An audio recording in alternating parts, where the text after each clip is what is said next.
na frente, Deus na frente, Deus na frente,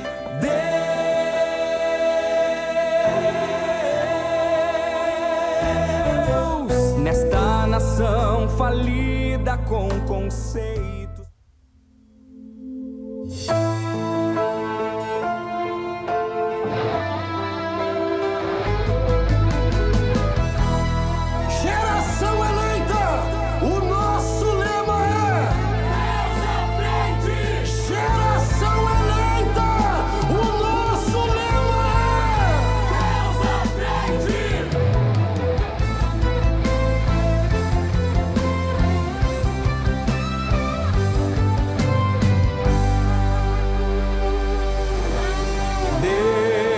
Na frente, Deus na frente, Deus na frente,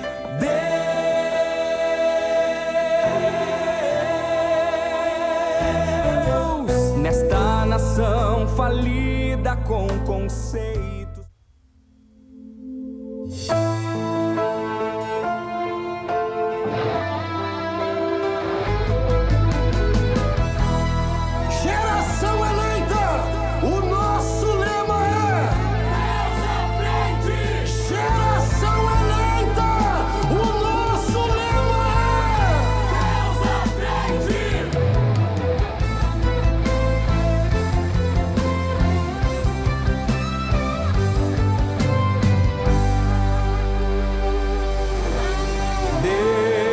Na frente, Deus na frente, Deus na frente,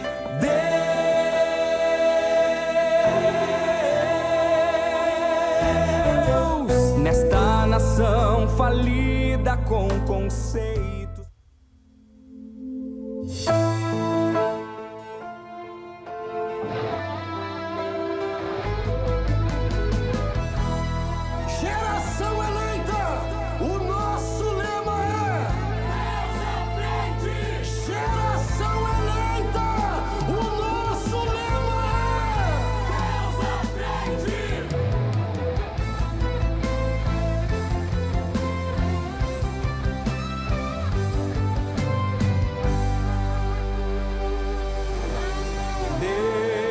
Na frente, Deus na frente, Deus na frente,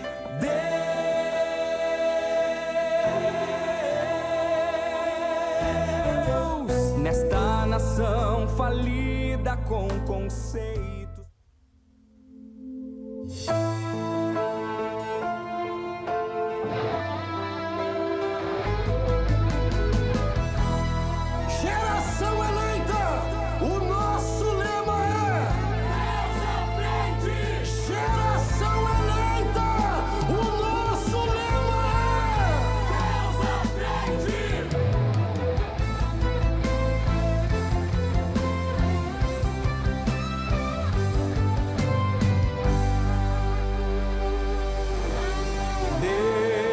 Na frente, Deus na frente, Deus na frente,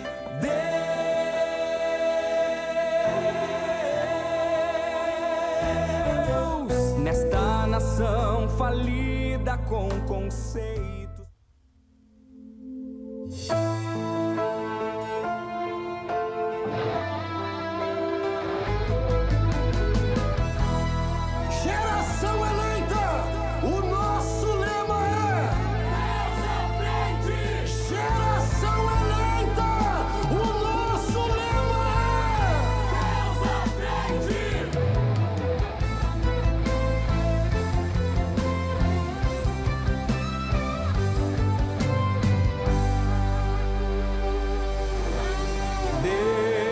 Na frente, Deus na frente, Deus na frente,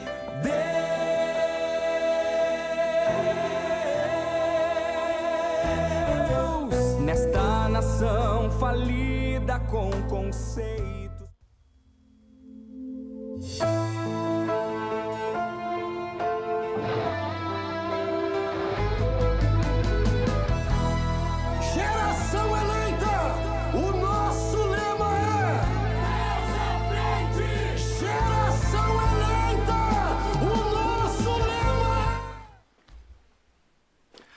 paz do Senhor a todos os irmãos que estão nos assistindo. Iniciando agora mais um programa da Superintendência da Juventude do Ministério Restauração.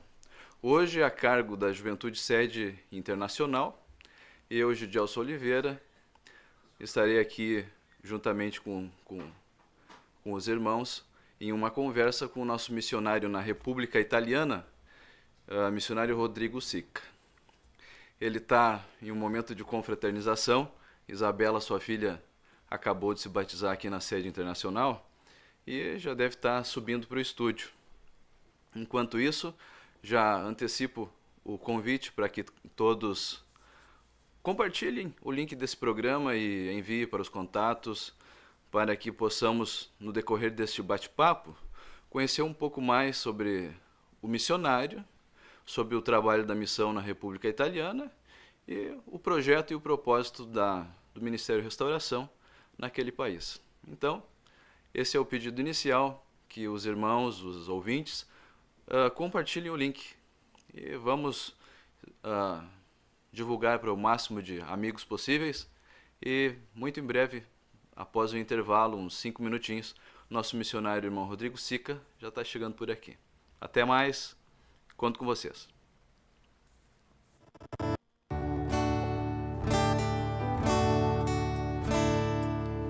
Aleluia. Eu entrei no teu templo, Senhor, vim só pra te adorar.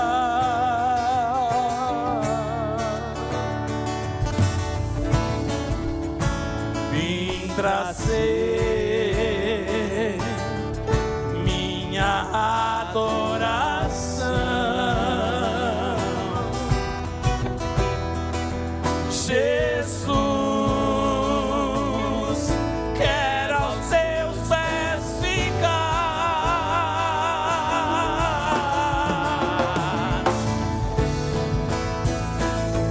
olhar tua face, que glória pra mim, beijar os teus pés e poder te falar, dizer que te amo com toda a minha alma, que glória inaudita para mim será, com milhões de anjos render-te louvor. Se isso é sonho, eu não quero acordar. Jesus, eu te peço, me deixe aqui, só para te louvar.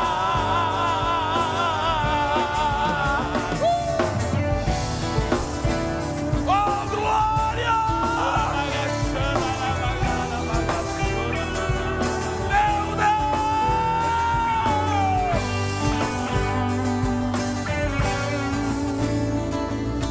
Aleluia! Eu entrei no teu templo, Senhor, vim só pra te adorar,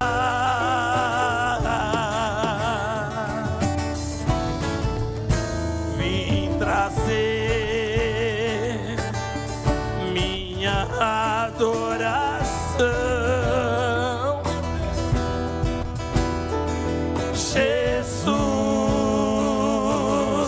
quero aos teus pés ficar,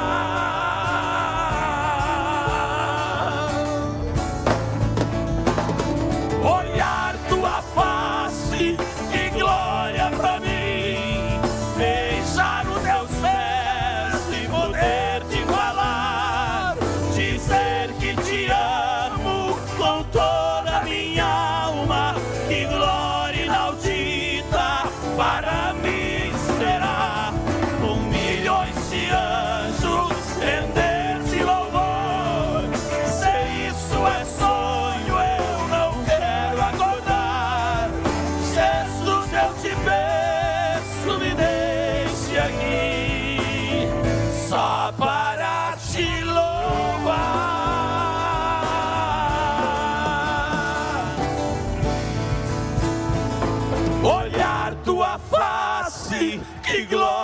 pra mim, beijar os teus pés e poder te falar, dizer que te amo com toda a minha alma, que glória inaudita, maravilha, com milhões de anjos, eterno te louvando, cheia sua marcha,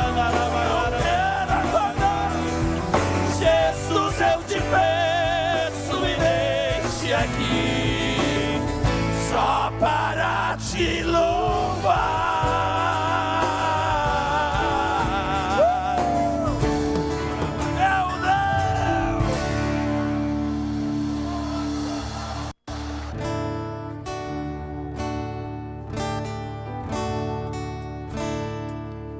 Aleluia. Estamos de volta com o programa da Superintendência da Juventude. Aqui conosco já o pastor Rodrigo Gomes Sica. Amém. Paz, Senhor. Paz, Senhor. Muito obrigado pela aceitação do convite. Amém. A irmã Denise também aqui na cobertura da técnica. Obrigado pela companhia. Amém. Irmão Rodrigo, contente pelo batismo da filha, imagina? Amém. Estamos muito alegres, né, com o batismo da Isabela, hoje aqui na sede internacional do Ministério. É indescritível, né? A alegria, além de um irmão em Cristo, que apesar de ser nossa filha, ainda mais sendo a nossa filha, passa um filme, né, na nossa cabeça e nós ficamos constrangidos com a bondade e o amor de Deus, né? Vendo a obra do Espírito Santo de Deus. A Isabela já está há quantos anos na Itália? A Isabela está na Itália fazem 5 anos e 3 meses vai fazer isso, mais ou menos. Quase. É. Chegou em abril do ano de 2018. 2019. Já está com a língua fluente? Já está com... Sim. A Isabela? É. Sim, a Isabela, ela chegou lá na 2ª série, né? E ela então regrediu 1 ano por causa do idioma, né? Então, antes delas irem até, eu conversei com a secretaria da escola e nós preparamos, né, todo o ambiente para ela chegar na escola. Ela chegou lá, a Isabela, depois de 5 dias, ela já estava na sala de aula. Pronto para iniciar. Pronto para iniciar. Pois bem. Irmão Rodrigo Sica, então, para quem não conhece, é o nosso missionário na Itália. Está em férias no Brasil. Tirou uns dias para visitar a família e rever os amigos. Sim. E a gente não pode deixar de aproveitar a oportunidade para falar um pouquinho mais do missionário. Sim. Tirar umas curiosidades sobre o país da República Italiana. Exato. E como é a vida lá, como foi o Sim. entrosamento. Enfim, como é a obra por fim. Sim. Começando aqui do Brasil. Ok. Quem é o missionário Rodrigo Sica ainda no Brasil? Sim, no Brasil eu conhecia Jesus, né? Eu vim de um lar que já era evangélico, que tinha já o entendimento da palavra de Deus, vamos dizer assim. Quando criança não tive um contato com uma outra religião, fui apresentado em uma igreja evangélica, já desde o meu nascimento. E lá filho de uma professora, né, e de um engenheiro. Meu pai trabalhava no estado, aqui era um profissional da Corsã, hoje é aposentado, e minha mãe uma professora alfabetizadora, aquela que dava aula da 1ª série até a 4ª série, até o final. E então eu, na minha adolescência, acabei me desvirtuando um pouco, conhecendo o mundo por curiosidade, acabei conhecendo também... Com que idade? Com 13 anos de idade. Veja bem. 13 anos de idade, eu acabei, por curiosidade, né, me envolvendo também com o mundo das drogas, infelizmente, né? Está inerente ao nosso testemunho. Às vezes a gente procura hoje em dia testemunhar só com uma direção do Espírito Santo de Deus, mas é interessante também para a própria juventude, né? Sim. Saber que o mundo tem os seus atrativos, as suas tentações, e que não vale a pena, né, eu vou conhecer o mundo, né? E pode ser uma viagem sem volta, ou quando vem depois dessa viagem ela tem muitos traumas e muitos problemas a serem tratados. E eu fiquei nessa luta, vamos dizer assim, um tempo muito triste da minha vida, em que trouxe muita tristeza para minha família, para meus pais, né? E foram 8 anos, irmão Gidielso, né? E nessa batalha contra o mundo, vamos dizer assim, mais na expressão também da própria drogadição, né? Até os 21, então, Até os 21, 22 anos de idade, exatamente. quando voltou para a igreja. Exatamente. Voltou já para a restauração? Não, na verdade eu fui para um centro de recuperação, onde eu me aprofundei, realmente conhecia Jesus, fui impactado pelo poder da palavra de Deus, um centro de recuperação muito conhecido, pentecostal, que levava muito a sério, da mesma maneira que hoje é levada a palavra de Deus dentro do Ministério da Restauração. E eu conhecia Jesus de uma forma mais impactante, comecei a ver os jovens ali que tinham uma vida destruída pregando a palavra, fazendo a obra de Deus, e aquilo, o Espírito de Deus usou aquilo para que eu tivesse essa motivação de começar a desejar as coisas de Deus, né? Então, o senhor ainda não era batizado quando foi... Não, eu cheguei a ter um contato, na verdade, todo o meu testemunho quando eu tinha 16 anos de idade. Eu fui nessa igreja evangélica, que aqui se chama Comunidade, aqui em Porto Alegre. Eu fui batizado, né, com 16 anos de idade. Sendo no dia 22 de junho, num açude, em Sertão Santana. Com 16 anos. Com então, 16 nesse anos. meio tempo... Eu fiquei, que eu disse, lutando contra a drogadição, porque fiquei quase um ano na igreja e depois acabei tendo alguma recaída, né? E fiquei naquela luta de permanecer de pé, de ser totalmente livre e lutando contra o mundo, contra os desejos da carne, né? Aquela batalha que até esses dias conversava com o irmão, quando nós somos adolescentes, nós pensamos que nos entendemos, e hoje eu vejo que eu não me entendia, e por não me entender entrava em muitos conflitos, né? Tentar viver uma vida de santidade, não conseguir, aquilo vinha uma tristeza, uma angústia, uma depressão no coração. Sim. E achava que eu era incapaz de viver à altura do projeto de Deus para minha vida, e achava às vezes que era melhor eu sair fora do que ser um hipócrita e estar ali no meio, né, da igreja, e até por uma falta de acompanhamento, um momento difícil, né? Mas Deus foi bom conosco, fiquei neste lugar, né, que era o Desafio Jovem lá durante Três Coroas durante 6 anos e 8 meses, onde eu conheci também a minha esposa, né? Teve uma parte boa no meio do temporário. Exatamente. Depois de 4 anos lá dentro, nós nos conhecemos, né? Na verdade foi uma história bem interessante, porque ela era da ala feminina, eu da masculina, e ela começou a orar por mim, e os líderes falaram que ela estava orando por mim, eu também comecei a orar por ela. E depois de 1 ano e 4 meses, nós começamos a namorar. Para namorar, chamaram meus pais, os pais da minha esposa, fizemos uma reunião, oramos, né? Até eu me lembro que o pastor, o presidente da obra, leu Filipenses 1,6, né? Que fala: aquele que começou a boa obra em vós, ele vai aperfeiçoar até o dia de Cristo Jesus. Era 1º de abril do ano de 2007, isso, quando aconteceu. E nós começamos ali a namorar. E como é que era o nosso namoro? Né? O meu e da irmã Michele. Era uma vez a cada 15 dias, nós nos encontrávamos, de 15 em 15 dias, uma carta por semana, e essa carta ainda era lida pela liderança. Passava na triagem? Passava numa triagem para ver o conteúdo da carta, né? E nós procuramos ter, então, a visão que a gente tinha, que agora o namoro era a parte, né? Primeiro a parte espiritual da oração, Deus confirmando a oração, nós fomos agora para a parte de alma, que era o relacionamento de amizade.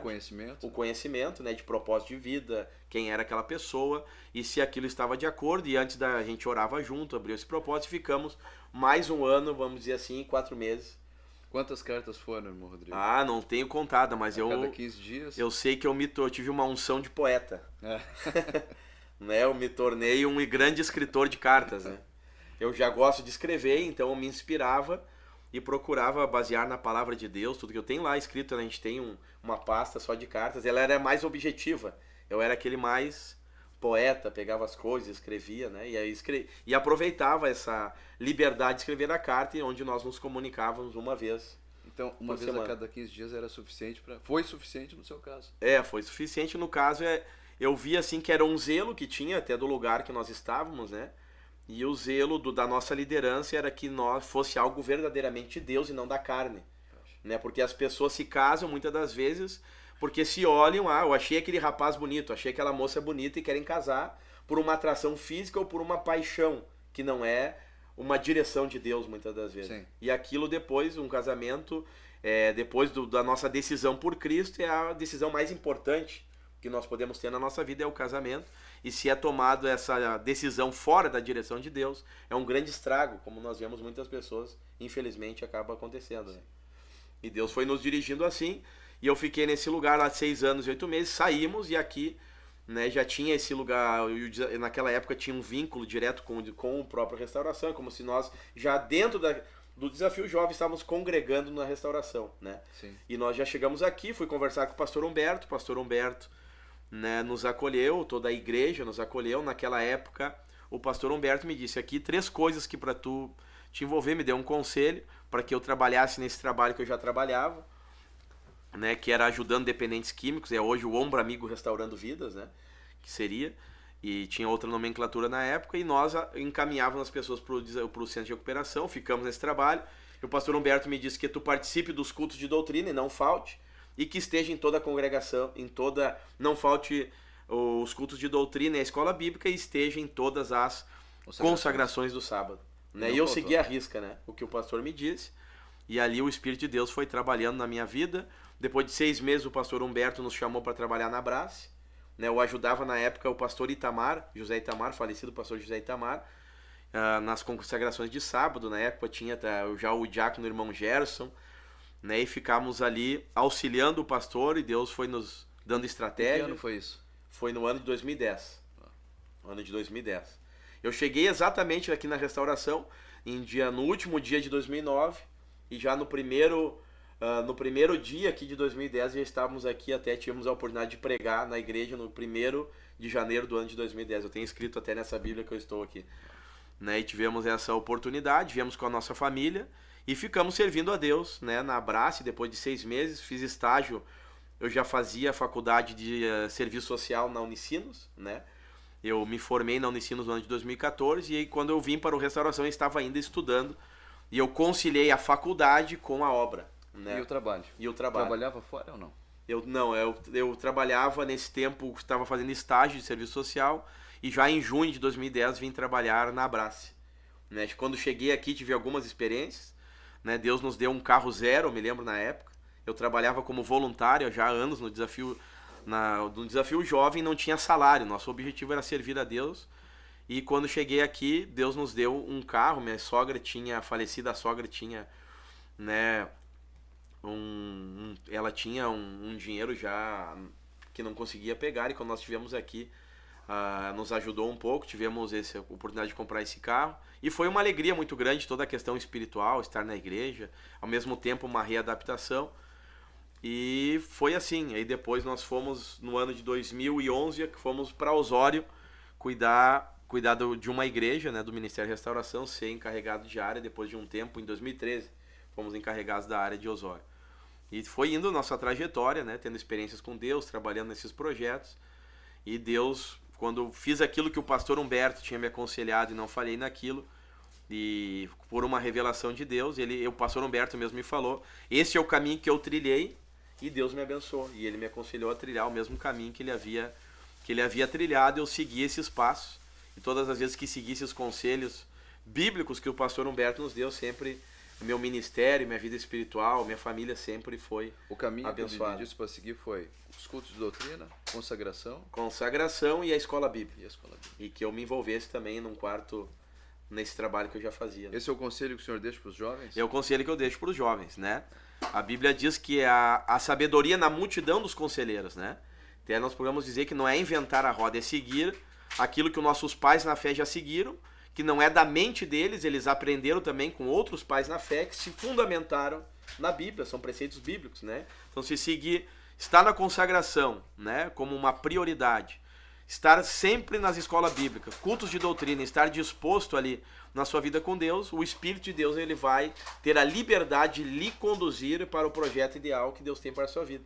Né? Quando a Bíblia diz lá em Atos capítulo 13, né, que servindo eles a Deus, né, e orando, disse o Espírito Santo. Né? Então era um ambiente de obediência, um ambiente onde o Espírito Santo governa, ele tem liberdade de governar e conduzir todas as coisas.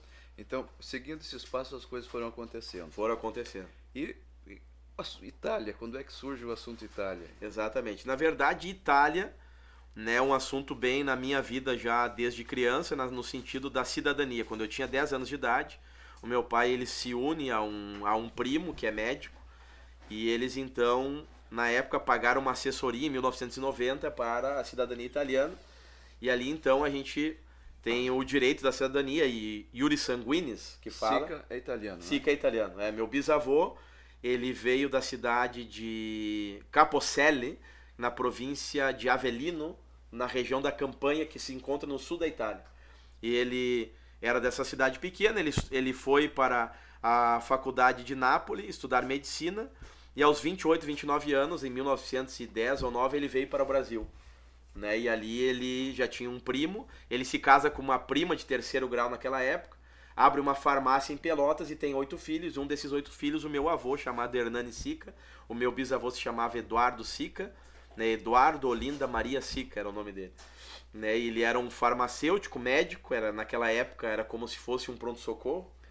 Servia as medicações tudo em vidro. Exatamente, ele ia nas gradas, dava medicações para quem não tinha dinheiro, podia pagar depois, ajudava os pobres. Até quando ele morreu, um familiar que está vivo até hoje fala que encheu o local, porque ele era muito amado e muito conhecido na região. E meu avô, Hernani Sica, vem para Porto Alegre, e ele era em italiano é comercialista, é um contador, e minha avó uma professora, e moraram aqui na Vila dos Comerciários, né? E meu pai se criou ali. Então, e a Itália surgiu que quando eu já comecei a ter contato com a Bíblia, eu recebia os papéis de votação e o Espírito de Deus já começou a colocar no meu coração, né, a respeito da Itália, quando eu tinha já os papéis 17... de votação. A Itália, quando tu é um cidadão italiano, tu ganha uma correspondência sim. que vem até a sua casa, que tu vota e depois reenvia ao consulado aquela votação, seja para presidente, para deputado. Votação à distância. À distância. Sim. Né? Então aquilo eu tinha... E quando eu fui também para esse lugar, Desafio Jovem, eu tinha alguns papéis com o nome de Roma, aqui que vinham de Roma para mim e tinha no meio da minha Bíblia. Eu comecei a orar por aquilo e Deus sempre confirmou, né? E tinha uma passagem bíblica, eu acho que é em Jeremias 10, 29, que não é do homem, né, o seu caminho, que Deus é que guia os caminhos do homem, não me lembro agora para não ficar nas minhas palavras. E Deus começou a me guiar ao estar orando, né? Eu sempre tive o desejo de entregar a minha vida a fazer missões, né, da minha conversão, desejo de pregar a palavra de Deus. Aqui é 10, 23. Eu sei, ó Senhor, que não é do homem o seu caminho, nem do homem que caminha ou dirigir os seus passos. Né? E Deus usava essa palavra para falar no meu coração e tinha essa chamada. E muitas das vezes, quando eu ia pregar em algum lugar, em vários anos diferentes, Deus levantava profetas, falava no meu espírito, coisas que hoje estão acontecendo. Então já era um assunto consolidado. Sim, era um assunto que para Deus já tinha me dado muitos avisos e de diversas formas, tanto na minha comunhão com Deus pessoal em oração, como também através de profetas em lugares diferentes falarem a respeito da mesma coisa. De uma chamada internacional, não só se referindo à Itália, mas de uma chamada missionária que eu não tinha conhecimento e dimensões da chamada que Deus tinha, que era uma chamada... Eu estava até uma vez apresentando esse trabalho onde eu estava lá, eu fazia parte do grupo de entrevistas, e Deus levanta um pastor em profecia no meio da entrevista, ele começa a sentir a glória de Deus, tu nem tem noção de onde Deus vai te levar. Você tem uma chamada, né, mundial, que Deus vai te levar para muitos lugares, ainda nem chegou à tua mente, ao teu conhecimento, a grandeza do que Deus vai fazer na sua vida. E começou a chorar, a falar em mistério, entregou, grava esse dia de hoje. E nesse tempo eu ainda pegava lá D20, pegava doações onde eu estava, sempre fazendo também, eu fui sempre um pouco de faz tudo, né?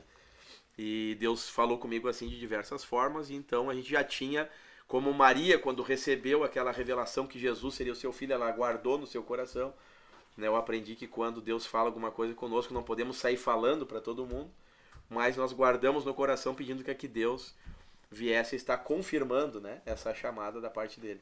Então o cuidado é sobre todas as coisas, guarda o coração. Guarda o coração. A gente recebe aquela, que nem José, recebeu aquela revelação e saiu falando.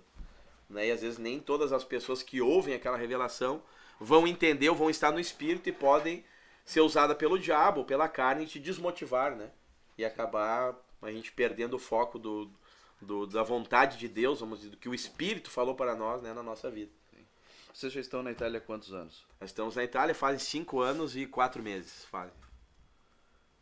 Eu lembro das meninas ali no meses. colo, chegou ali agora a Maria Luísa, né? Sim. Maria Luísa e a Isabela, pequeninhas no colo ali. Exato.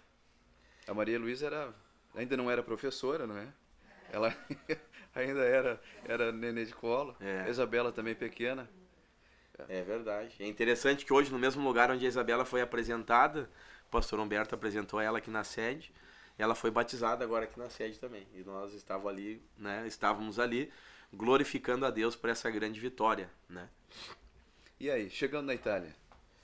Chegando na Itália, cheguei no dia 5 de fevereiro do ano de 2019 com o presbítero irmão Cleito, que hoje está também na Inglaterra, e chegamos ali em Roma, em Fiumicino, e tudo novo, né, irmão Gidielson, né? Aquela expectativa. Na época estava lá o diácono irmão Claudecira, a irmã Ruth Mariana, a irmã Noemi, né, mãe da irmã Ruth, nos receberam lá. Fomos com o pastor João César, nos encontramos com o pastor João César em Roma, conhecemos ali o Coliseu, onde nasceu o Império Romano, foi um momento muito emocionante, né? Botei os pés na Itália, a gente chorou, sentiu ali aquela emoção toda, né? Uma arena da morte. Exatamente. Tivemos ali, ficamos 5 horas, quase uma aula de história, onde nasceu o Império Romano, foi preso Paulo, foi preso Pedro, né? Tem aquele arco de Tito, né? Das conquistas do Império Romano. Então, muito interessante, né? Mas foi todo um processo, irmão Gidielson, essa missão transcultural, e fomos enviados pela AMA Heróis na Fé, Associação Missionária Evangelística Heróis da Fé, num projeto novo, como aquele que Paulo, que fazia tendas e também pregava o Evangelho, né? Fomos enviados com esse viés. Não fugindo ainda de Roma, é certo que tem muito gato em Roma? Bicho gato? Gato tem em Roma, tem na Itália. Eles põem ali um número de 300 mil gatos em Roma. Eu não sabia dessa curiosidade, não sei se a Isabela sabia disso dos gatos de Roma. A professora Maria Luísa sabia ou não? Agora o irmão Gidielson trouxe uma curiosidade que vamos ter que pesquisar. Pelo né? que eu vi ali, tem pena de 3 anos e uma multa de 10 mil euros para quem mata um gato. Não, exatamente. A Itália, nessa peculiaridade, você não vê vira-latas na rua. Mas vê gato. Alguns gatos vê, porque os gatos, eles têm algumas... Na questão dos ratos, né, tem toda essa questão, e matar um animal lá é proibido, né? Tu pode ser até preso por matar um animal. Eu até vi ali que tem um dos animais mais ricos do mundo. Em 2011 morreu o tutor de um gatinho e deixou lá milhões de euros para ele lá, de herança. Imagina só. Ele ainda é cuidado lá. O que mais o senhor vê ali que foi diferente? Itália é fantástico. Sim. A universidade mais antiga do mundo está lá. Sim. 1888. Exato. Melhor, 1088. 1088. A Itália tem várias peculiaridades, tanto é que é o lugar do mundo onde mais tem patrimônios da Unesco mundiais. Patrimônios Né? da É humanidade. um país que ele conserva a história, ele preza pela sua identidade cultural, filosófica, né? E também até na sua própria religião, que é o catolicismo romano. Né? E quem chega na Itália a primeira vez, ela é um impacto visual. De né? beleza. De beleza, de estética e de beleza, de contemplação da beleza estética. Tanto em natureza quanto em construção, Exato. arquitetura. Exato. Tem uma beleza natural diferente, né? Do Brasil, que também é uma beleza natural, e a gente está acostumado com um tipo de beleza. Ao chegar na Europa, e ali na Itália especificamente, a Toscana é um lugar de colinas, né? Sim. Com vários cipestres, cedros do Líbano, em alguns lugares. Né? Cipestres vela. Exatamente. Então aquele típico paisagem toscano, né? Que você olha ali, dá aquele impacto. Ali em Firenze também, onde nasceu o Renascimento. Tem algumas cidades como San Gimignano, que é uma cidade medieval, que normalmente as pessoas que vão lá nós levamos nessa cidade, que ela se conserva desde o ano 1200, 1300. Né? E tem muitas outras cidades, tem muita coisa. Só a própria Toscana é um dos lugares mais belos, a região que nós estamos da Itália. Né? E ali em Firenze, em Florença, onde nasceu, né, o Renascimento, onde trabalharam os maiores artistas, né, como Michelangelo, Leonardo da Vinci, Rafael, Donatello, escultores, escritores, né, poetas e também próprios arquitetos, como ali tem o Duomo de Firenze, que é a segunda catedral católica maior de todo o mundo. Né? E ali está o Duomo de Firenze, que ele é um mistério arquitetônico que o Filippo Brunelleschi construiu e escondeu, destruiu os papéis. Ele inventou ferramentas para trabalhar ali, onde ele trabalhou de 1420 a 1436 e deixou um legado arquitetônico para a humanidade. Então ali tem várias curiosidades históricas, né? E exaltam muito essa parte. E tem uma história curiosa que fala de Jerônimo Savonarola, que não é tido como um mártir ou como um herói na história italiana, é como um fanático, um louco, alguém que queria destruir com a arte, e as pessoas pisam aonde está um monumento que foi colocado 400 anos depois da sua morte, na frente do Palazzo Vecchio, né, na Piazza della Signoria, onde está ali, tem o monumento de Netuno, tem de Bartolomeu Amanati, tem a cópia de David, de Michelangelo, né? Tem Hércules e Caco na frente do palácio, que é um palácio de 1299, e ali as pessoas pisam ali, nem veem, e no chão está uma homenagem ao mártir, né? Jerônimo Savonarola. Então, uma parte aqui. O senhor já chegou lá falando italiano. Eu falei falando de, vamos dizer assim, o básico, né? Eu me esforcei bastante, fiz um curso na associação italiana aqui, rio-grandense, em 2013, fui durante 6 meses, e depois foi na parte pessoal, né? Eu me dediquei muito antes de ir, 5 meses, e fiquei 525 dias, por exemplo, invicto ali no Duolingo, e vídeos de YouTube, cursos. Sabe por que a curiosidade? Porque a velocidade que o senhor está falando aqui, eu não consigo imaginar o que é isso em italiano. Sim. Tá? Tem como fazer isso aí em italiano? Porque isso é uma tortura. O homem fala muito rápido, meu Deus do céu. Não é?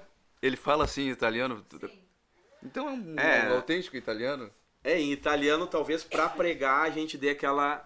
Mas quando é uma conversa mais informal de palavras que tu já está mais habituado, a gente conversa com eles em italiano. E conversa com as mãos. Sim. É Grita. que quando tu conversa o idioma, vamos dizer assim, não é que tu faz um personagem, mas tu entra dentro da realidade do idioma, da cultura. Do local. Seria o Gidielso falando italiano. Aí tu vai ver as expressões, a forma que eles fazem com as mãos. Tem vários gestos que representam alguma coisa, né? Mas essa velocidade da fala vem de casa, vem dos pais? Ou... na minha casa eu descobri que sou... As meninas são assim ou não?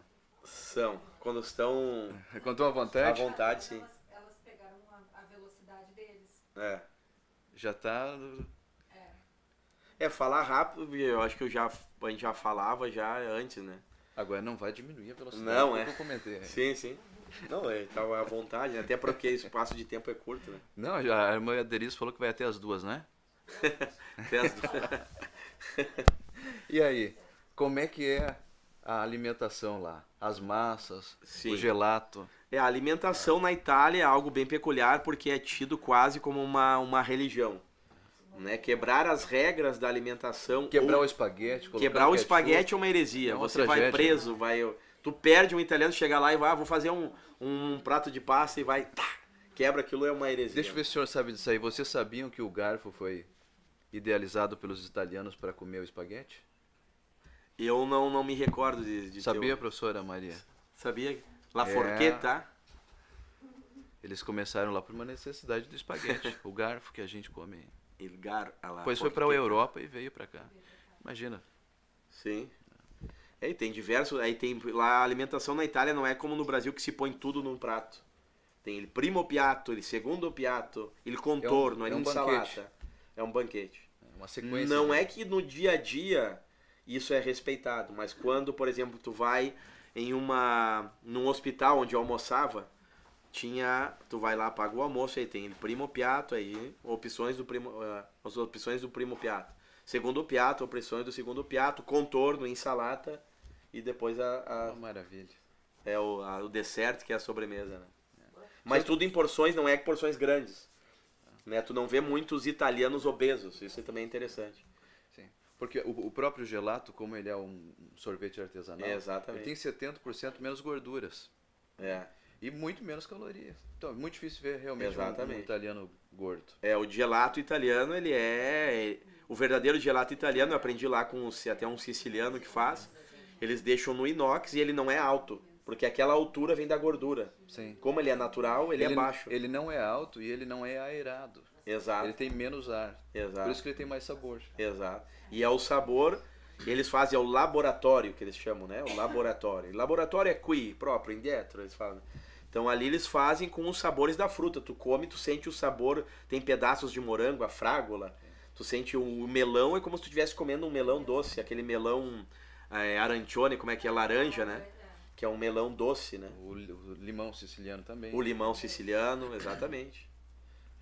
Os sabores, depois que você aprende a comer aquele gelato italiano, nenhum outro sorvete tem, tu sente aquele gosto industrial, tu não quer comer mais nenhum, né? Tanto que tem uma franquia no Brasil aí, que começou em 2011. Não a Trocobono. A Bacchio de Latte. Bacchio de Latte, tem no Guatemi. Beijo de leite, né? Sim. já está com quase 200 unidades no Brasil. Exatamente. E o expectativa é chegar a 1.000 unidades até Sim. os próximos 4 anos. Nós vemos que muitas vezes o que falam que é de comida italiana aqui não é verdadeiramente a verdadeira comida italiana. Porém, essa é de irmãos italianos. E essa sim é. E eles trazem os limões da Sicília, as peras da Argentina, Trazem os ingredientes. Né? as avelãs. É que eles são fiéis. São fiéis. São fiéis. Para manter Exatamente. E o gelato é feito no dia. É isso aí. Tem que ser do dia. O italiano tem seu jeito, né? Exatamente. E aí? É um belo, rico, uma cidade rica, um país rico. Exato. As pessoas são abertas ou mais fechadas? Não, são bastante fechadas, né? São bem fechadas, né? Devido a ter já a sua cultura, a sua religião, né? O orgulho nacional. E ainda mais se vem alguém da América do Sul, é considerado um pouco inferior, assim, numa visão geral, né? É como se a gente fosse um pouco inferior. Não que eles vão declarar isso, mas no contexto do dia a dia se percebe um pouco isso. Né? Embora, se for somar, a Itália hoje tem 61 milhões de habitantes, pouco menos, 60 e 500. Talvez um pouco mais agora, eu não sei se 65 milhões. Por aí. Eu dei uma espiada ali, pareceu 61. 61. Mas aí pega, a Argentina tem 25 milhões de italianos. Sim. O Brasil tem 31 milhões de italianos. Sim. Estados Unidos tem 17 milhões. Então tem mais descendentes de italianos que italianos de fato. Exatamente. O segundo país que mais tem, foi isso como o senhor está falando, também uma vez pesquisei, é o próprio Brasil, né? Que 15 ou a 20% da população brasileira, ela tem o direito, né, de cidadania italiana, até pelos sobrenomes e estados aqui, como nós sabemos a história da imigração italiana no Rio Grande do Sul, São Paulo, Espírito Santo, né, tem o sobrenome italiano, tem uma grande população de ítalo-brasileiros, né? Sim.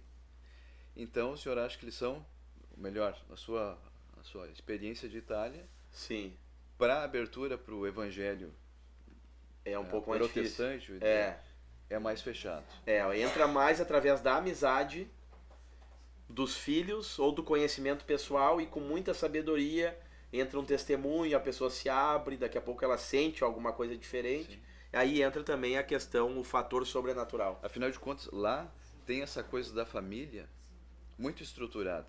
Eu estive vendo que 1/3 dos filhos ainda moram com os pais. Exato. Chegam a 30, 35, 40 anos de idade morando com os pais. Eu não sei se a palavra certa seria uma estrutura, mas tem esse apego, né, familiar, e acaba estragando às vezes os casamentos, que eles acabam a mãe se metendo no casamento, né, e às vezes respeitando mais a mãe que a esposa. E às vezes e aí acaba dando um problema grande e muitas famílias destruídas, separadas, divórcio, um índice muito grande de divórcio na Itália, né, casais que se dão muito mal, assim, brigando bastante, se vê, né, que não é aquela coisa que o casamento não está em alta, assim, aquela coisa do... Ver as pessoas, às vezes, também eles deixam para se casar e ter filhos, não como nós no Brasil, né, mas eles lá eles decidem ter filhos com 38, deixar no limite 38 anos, 37 anos de idade. Eu dizia que da minha idade, para minhas colegas de trabalho, que eu tinha uma filha de 11 e uma já adolescente. Um absurdo. Não é? Tipo, que eles querem aproveitar a vida. Eles querem curtir a vida. Lá tem sempre o aperitivo. Às 6 da tarde, vai num happy hour. Vino. É um spritz, que fala, né? Aquelas bebidas alcoólicas. Comer um amendoinzinho, uma merendinha, uma janta mais leve. E ficam ali naquele relax. Aqui no Brasil seria as pessoas fazem com cerveja. Lá eles fazem nesse aperitivo, né? E ficam ali, seria se suprindo com amizades e conversando, ouvindo uma música. É uma coisa cultural na Itália, né? Isso. Imagina, a gente pega um país aí com milhares de anos de história, uma cultura consolidada. Exato. O Brasil tem 500 anos. A faculdade mais antiga do mundo já está com 1000 e tantos anos lá. Exato. É uma realidade completamente diferente. Exato. Então a abertura... um fato curioso, quando abriu a primeira loja do McDonald's lá, os italianadas foi para a porta do Mac e distribuir espaguete. De graça. Sim. Não é. Justamente por esse fechamento. Exatamente. Lá, por exemplo, não tem Uber, só tem Uber em Roma, Uber Black, não tem Uber em toda a Itália. Né? Então, até a comida lá, o Made in Italy, que é uma marca, ele é mais caro até que o que vem de fora. Porque a filosofia se é do país, nós temos que valorizar e nós sabemos a procedência dessa e a qualidade dessa alimentação e tem regras alimentares, como seria a Anvisa no Brasil, lá muito mais rígidas que no Brasil. Muito menos química na comida. Então o senhor está nos dizendo que o trabalho da igreja é muito mais difícil? Muito mais difícil. Exatamente, muito mais difícil. Né? Tem lá a igreja evangélica pentecostal, é 0,01% pentecostal. Tem igrejas protestantes, anglicanas. E a igreja, ela tem o italiano nativo ou é pessoas que vão de fora e acabam aderindo? Não, tem italiano. O que acontece na Itália, né? Como também eu acho em outros lugares da Europa, que tem essa questão da segregação racial. Então tem a igreja dos italianos, a igreja dos africanos, a igreja dos brasileiros, a igreja da América Central, dos peruanos, dos que falam espanhol, e acaba se segregando e não se misturando todos na mesma igreja. É um pouco mais difícil. Como tinha ali em Atos, os helenistas e os Então, judeus juntos. a abertura é seletiva. A abertura também é seletiva. Poxa vida. Que acaba influenciando também na igreja. Essa questão cultural acaba dando uma respingada, perdão da palavra, assim também, na questão da igreja, né? E qual é falar um pouco do dia a dia do senhor e da família aí. Sim. O senhor trabalha na Itália? Eu trabalho agora como motorista e acompanhador turístico, né, com carrinhos de Golf Car, numa empresa Ecotours Itália. Né, até eles pediram, tem lá minha foto agora no TripAdvisor da própria empresa. E a gente trabalha com famílias, levando as pessoas mostrando o centro de Firenze, com as atrações turísticas, né? Tem todo um roteiro que se segue e para ali e explica a história ou verbalmente, ou também tem um áudio guia que se coloca que tem idiomas até chinês, nós temos japonês, alemão, para quando não se fala o idioma, né? Eu tenho acompanhado nos vídeos do canal da igreja, o senhor dando a explicação dos monumentos lá, já está com tudo, então esse é o motivo. Sim. É o guia turístico da Itália. Sim, aí tem que estudar a história, parar naquele lugar e também falar algumas curiosidades, né? E é um trabalho turístico, também tem que tratar bem os clientes, tirar fotos, faz o cicerone, que fala em italiano, né? Porque tu faz aquela coisa, a pessoa se sentir bem na cidade, né? Muito bem. Para os jovens que estão assistindo, eu andei vendo que as universidades lá oferecem bolsas de estudo para estrangeiros, Uhum. tanto na medicina quanto... Não tem médicos na Itália. Então, tem bolsa, tem um auxílio mensal e tem um incentivo para que fique lá trabalhando. Uhum. O senhor tem conhecimento dessa parte de Não, eu tenho. abertura de Sim. estudo? Nós vimos ali que até para trabalhar e estudo existe muita vaga e poucas pessoas querem permanecer na Itália. Até os jovens acabam indo para o exterior. A Itália hoje é o terceiro país com mais longevos, mais Exato, idosos do mundo. exato. Atrás de Japão, Alemanha e depois Itália. Exatamente, tanto é que foi muito atingido no Covid-19, dizimou muito essa população, né? Tá entre os 5 mais velhos do mundo, né? Irmã Michele? Pois não? Não, eu ia falar, só comentar assim que tu tem uma permissão para estudar no país, um estrangeiro, qualquer um sem ter cidadania italiana, né, para estudar no país, fazer universidade, enfim, né, ganha o permesso de soggiorno que eles chamam, mas o custo é maior em relação aos outros tipos de permissão, porque aí tu arca, no caso, com todo o teu sistema de saúde, que para quem é cidadão italiano e para quem, no caso eu tenho o meu familiar italiano, eu já tenho de graça, né, pelo governo. E quem trabalha e quem vai entrar com esse recurso para estudo, aí tu paga como se fosse um plano de saúde daqui.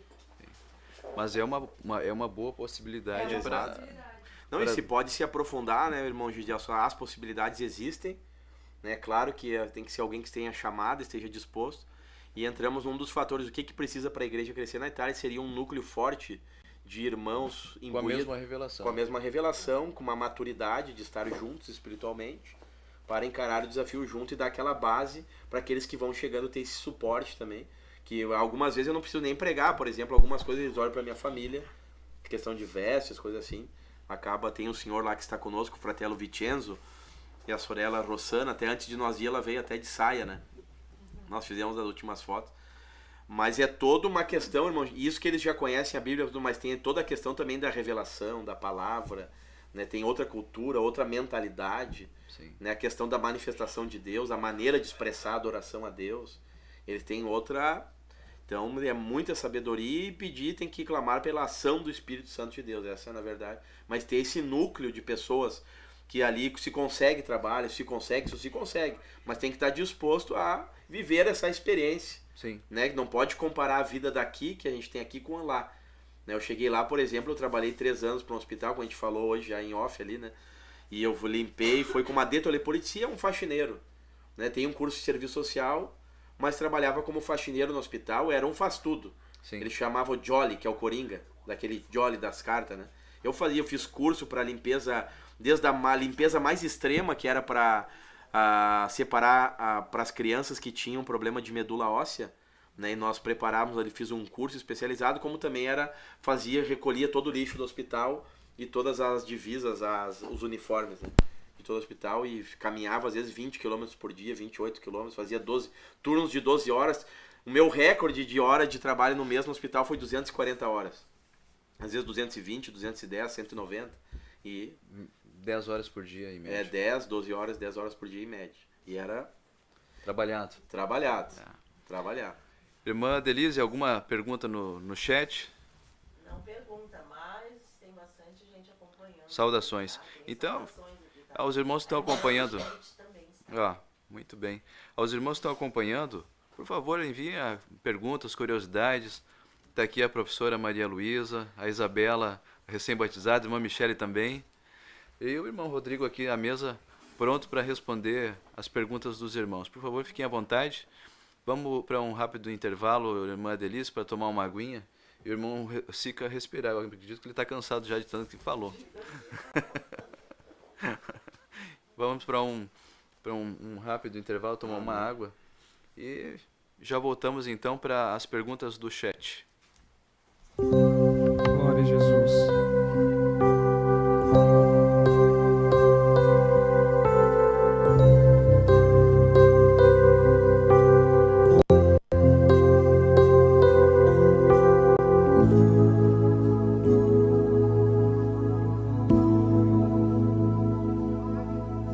Às vezes fico pensando quão fraco sou, até porque foi de barro a matéria-prima que Deus me formou. Não há nada em mim para eu poder me gloriar, é tudo graça.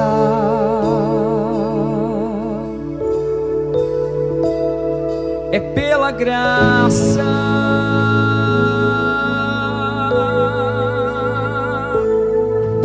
Fazer tudo certinho, andar do jeito que a Bíblia diz.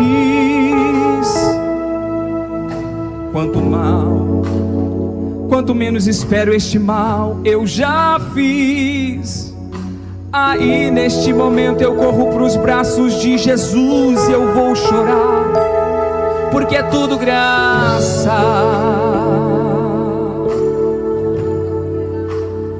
É pela graça.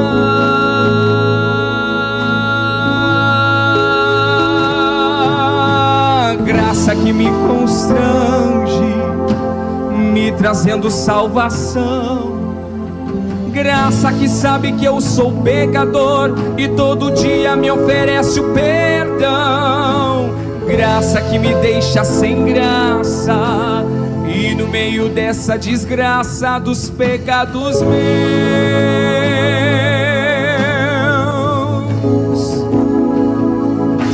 graça revelada em Cristo, o unigênito Santo Filho de Deus.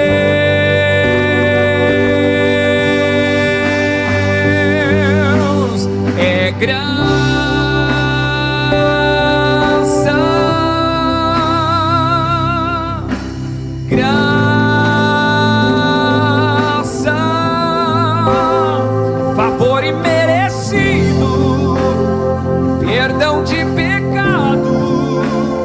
Isso se chama graça.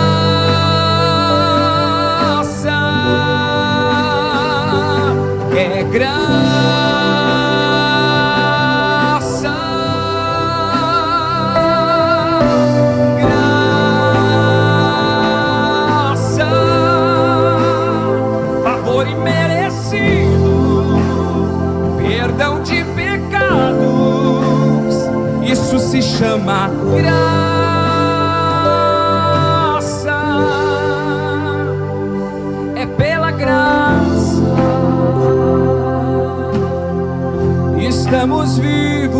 só pela graça.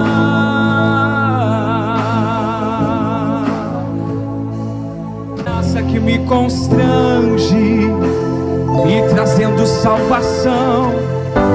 Graça que sabe que eu sou pecador e todo dia me oferece o perdão. Graça que me deixa sem graça e no meio dessa desgraça dos pecados meus,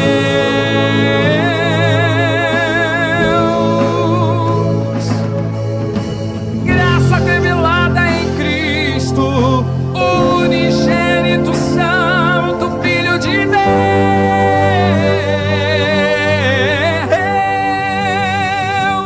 É graça,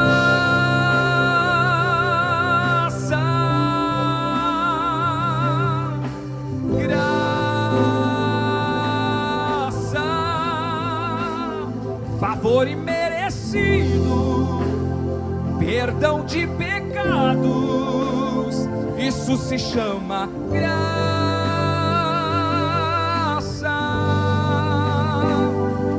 É graça.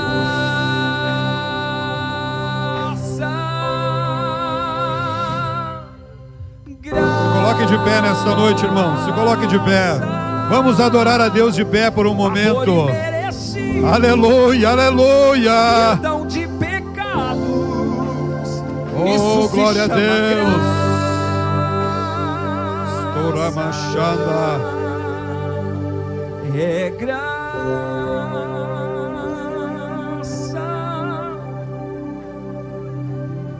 Graça.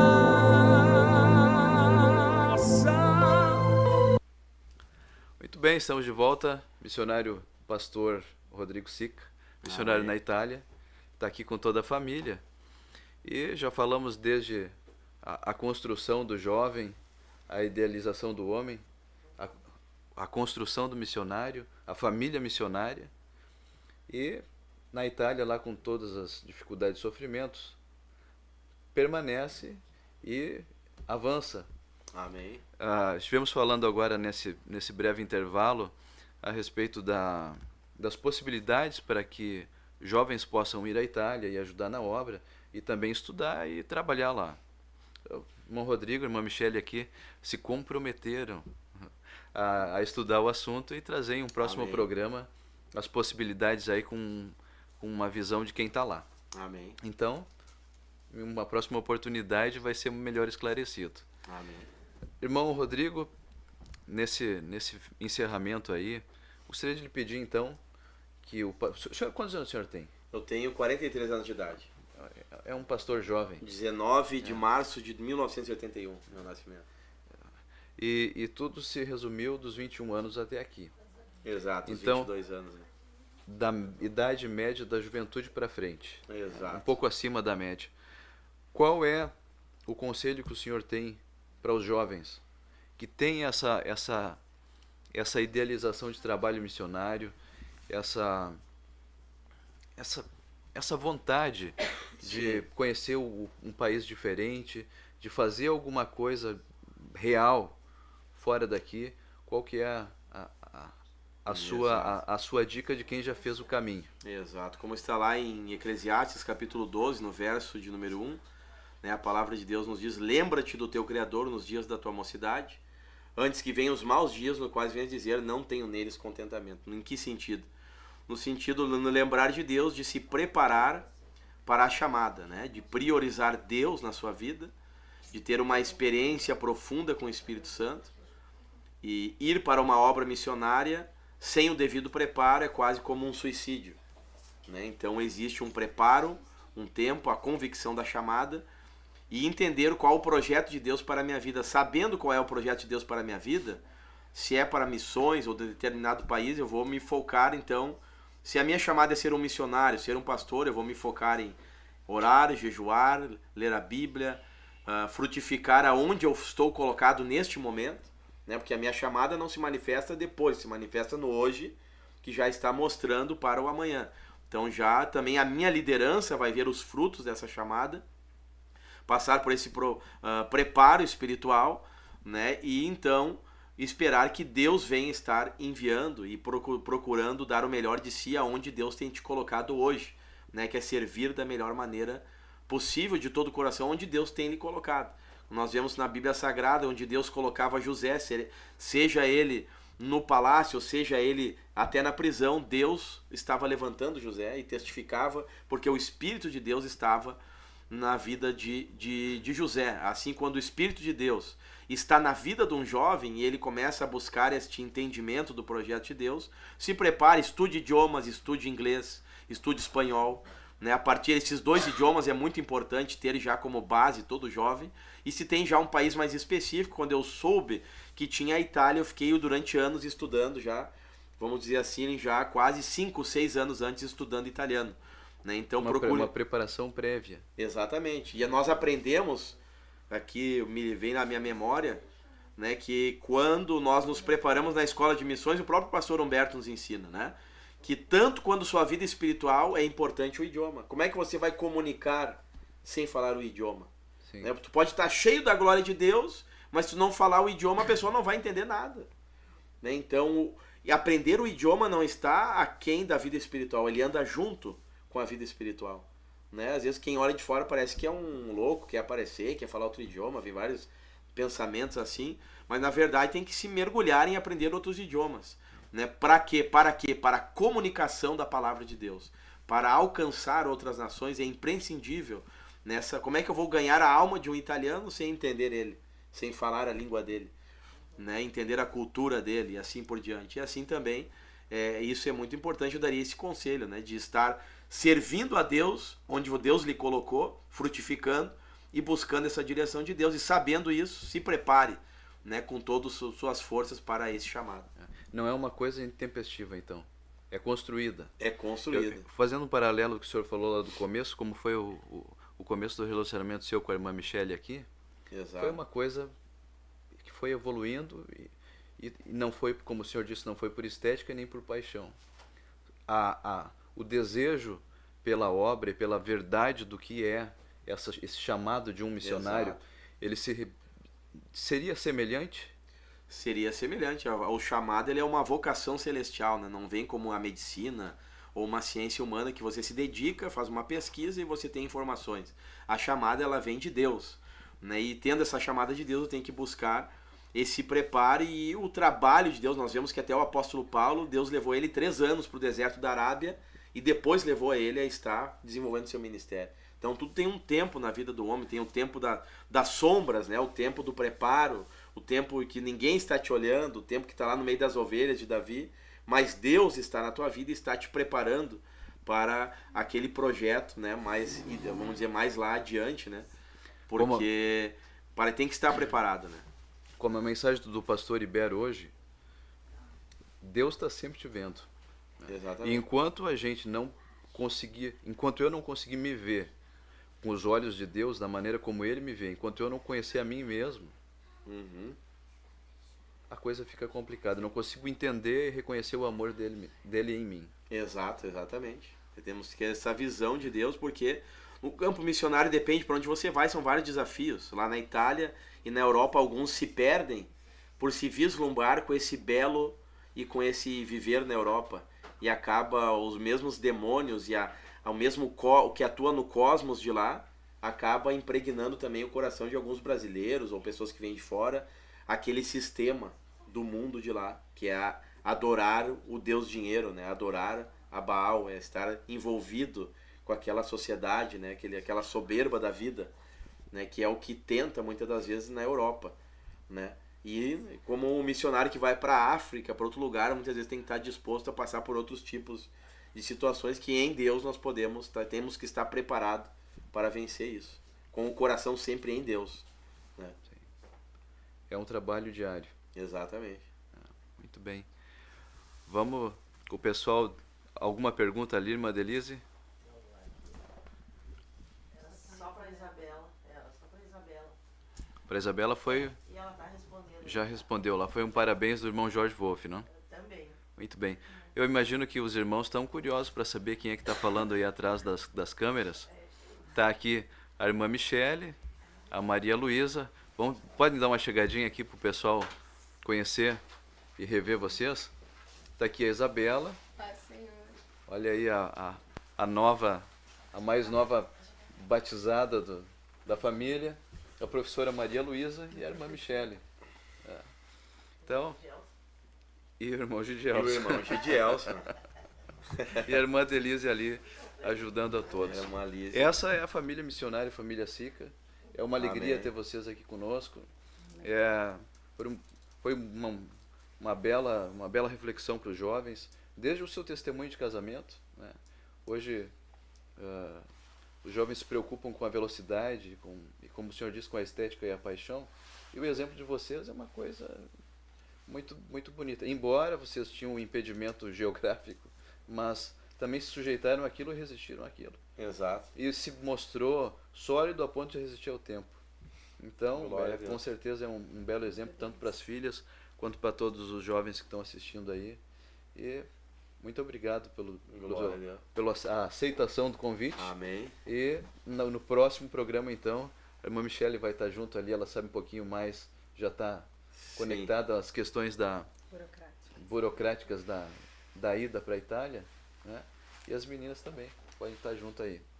Irmão Rodrigo, muito obrigado, a família toda. E eu gostaria que o senhor encerrasse as suas considerações finais e orando pela gente, Amém. abençoando os jovens. Nós agradecemos a Deus, irmão Gidielson, né, por estar aqui. Também aproveitamos a agradecer todo o carinho da igreja, né? Nós chegamos aqui, nos sentimos amados, abraçados pelo corpo de Cristo, que é a igreja, né? Na obra missionária ela é bastante difícil, muito difícil, né? Na parte emocional, às vezes, ela estar longe dos irmãos, da igreja, da família. Elas também são jovens e estão abraçando, estão junto também. A chamada também envolve a família, né? É uma chamada que envolve toda a nossa família, né? A Isabela agora se batizando é uma grande vitória, né? Também na nossa família e também no mundo espiritual, para a obra de Deus na Itália. A Isabela, ela canta, ela mexe na mesa de som, ela tem um talento musical que Deus deu para ela desde criança. A Maria também, né, ajuda, e lá todos nós vamos trabalhando, né? Um pouquinho, com aquilo que nós temos, o pouco se torna muito, que os irmãos continuem orando por nós. Precisamos de oração. A obra de Deus precisa crescer, é ainda um embrião na Itália, né? Foi em novembro do ano passado, para os irmãos ver o processo, né? Que nós abrimos culto mesmo, de estar ali fixo, né? Sábado, domingo.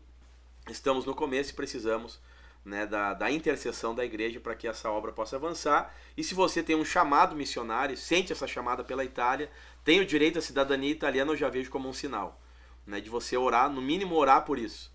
E porque a igreja hoje tem uma frente na Europa, tanto em Portugal quanto na Itália, Inglaterra, e se você tem uma chamada missionária e tem o direito à cidadania italiana, busque a Deus em relação a isso, esteja aberto, se prepare, porque é a obra de Deus, a seara é grande e poucos são os ceifeiros, e nós estamos orando ao Senhor da Seara para que Ele envie ceifeiros. E quem sabe não está aí nos escutando, e quem irá ver essa live depois de muitos dias, o ceifeiro para a obra de Deus. Amém. E quem sabe as professoras de italiano estão aí. Exatamente. A Isabela já fala bem, Maria Luísa já é professora. É uma possibilidade, quem sabe os jovens aí façam um grupo e pode dar aula pelo Meet. São muitas possibilidades, né? Muito bem, irmão Rodrigo, muito obrigado mais uma vez. E gostaríamos de encerrar então com o senhor abençoando a todos os jovens, orando por nós aí. Vamos estar orando então. Senhor Jesus, te agradecemos, Pai, por esta oportunidade, por sentir a Tua presença aqui nesse estúdio, pela Tua obra em nossas vidas. A Tua palavra diz que aquele que começou a boa obra, Senhor, Ele vai aperfeiçoando, Pai, todos os dias, destruindo os impedimentos, as obras do diabo, derrubando as barreiras por terra, Pai, levantando, Senhor, jovens, homens e mulheres, Pai, cheios do Espírito Santo, para ir e pregar a Tua palavra, Senhor, fazer a diferença aonde estão, no seu lar, na sua casa, na sua família, para pregar a Tua palavra e fazer a obra do Senhor enquanto é dia. Pai, te agradecemos por esta oportunidade, pela minha família, pelo irmão Gidielson, toda a família Heróis da Fé, Ministério Restauração, toda a juventude, Senhor. Levanta, Senhor, em meio aos jovens, Pai, homens, mulheres, cheios do poder do Espírito, Senhor, para fazer a Tua obra, e nos capacita, Senhor, para ser fiel até o final da jornada, vencendo, Senhor, as lutas, as tribulações, olhando, Senhor, firmemente para Ti, Senhor, cada dia dia, crescendo na graça e no conhecimento, Pai, de Cristo Jesus. Meu Pai, te agradecemos por tudo, pela tua bondade, pela tua graça e o teu amor. Onde chegar esta oração, cura as enfermidades, destrói as obras do diabo, Pai, revela o teu projeto, o teu poder, a tua glória e a tua palavra, Pai, salvando almas, curando vidas, Pai, para a glória e a honra do teu nome, Pai, nós oramos em nome de Jesus. Amém. Amém. Muito obrigado a todos que nos acompanharam até aqui. Esse foi então mais um programa da Superintendente da Juventude. Deixe o seu gostei ou não gostei. O programa estará disponível no YouTube. Compartilhe. Amém. Que Deus abençoe a todos os irmãos. Muito obrigado pela companhia.